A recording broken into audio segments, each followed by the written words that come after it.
నమస్తే, welcome to 99 TV. నేను జ్యోతి. Updates చూద్దాం. ఎస్ఎల్బీసీ టన్నెల్లో 10వ రోజు రెస్క్యూ ఆపరేషన్ కొనసాగుతుంది.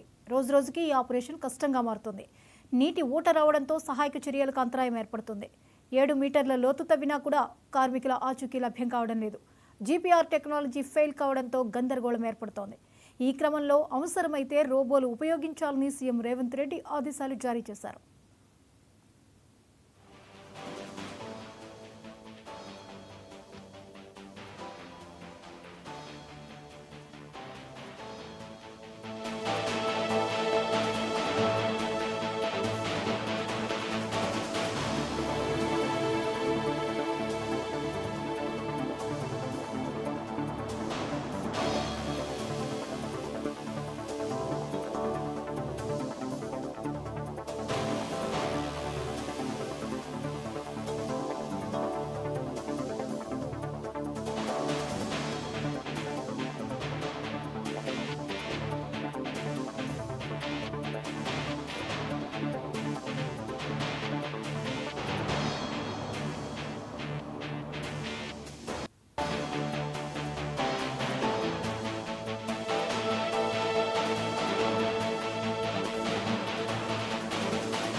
ఎస్ఎల్బీసీ టన్నెల్లో 10వ రోజు రెస్క్యూ ఆపరేషన్ కొనసాగుతుంది.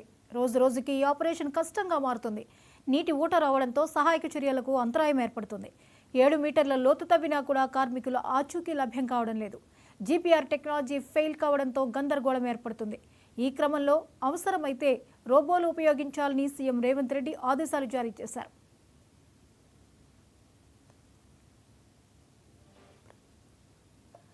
ఈ అంశంపై మరిన్ని అప్డేట్స్ని మా ప్రతినిధి ప్రదీప్ అందిస్తారు. చెప్పండి, ఈ 10వ రోజు రెస్క్యూ ఆపరేషన్ అయితే కొనసాగుతుంది, వివరాలేంటి?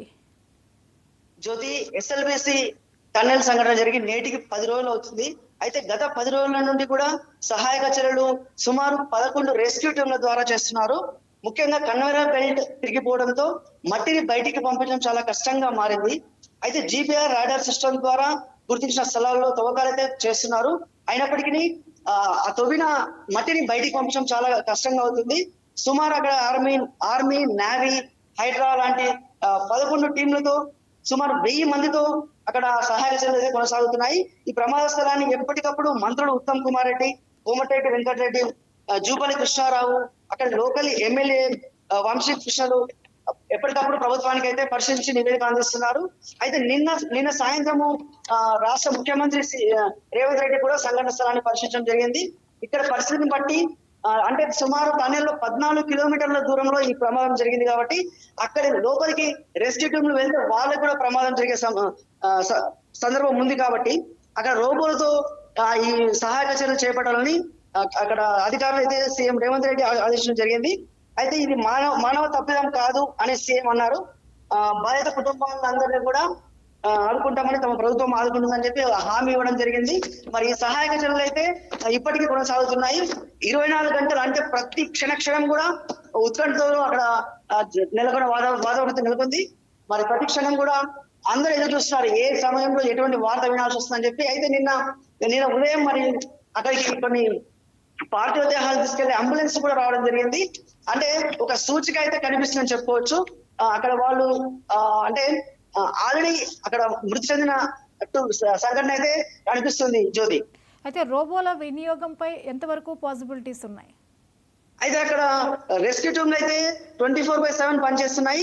ఆ రెస్క్యూ టీంలు కూడా లోపలికి వెళ్ళడానికి అయితే వాళ్ళకు కూడా ఏమన్నా ప్రమాదం జరిగే సందర్భం ఉంది కాబట్టి రోబోలను ఉపయోగించి బయటికి తీస్తే, అంటే ఒకవేళ ప్రమాదం సంభవించినప్పటికీ కూడా రోబోలకు ఎటువంటి ప్రమాదం జరగదు కాబట్టి సీఎం రేవంత్ రెడ్డి గారు రోబో సాయంతో బయటికి తీయాలని ఆదేశించారు. జ్యోతి, ఇక దీనిపై అధికారులు ఎప్పుడు ప్రయత్నాలు ప్రారంభించే ఛాన్స్ ఉంది?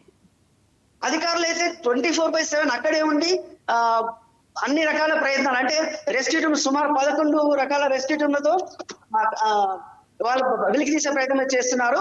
మరి ఈ 2 రోజుల్లో మనకు ఒక వార్త అయితే తెలిసే అవకాశం ఉంది Jyoti. Right, thank you Pradeep.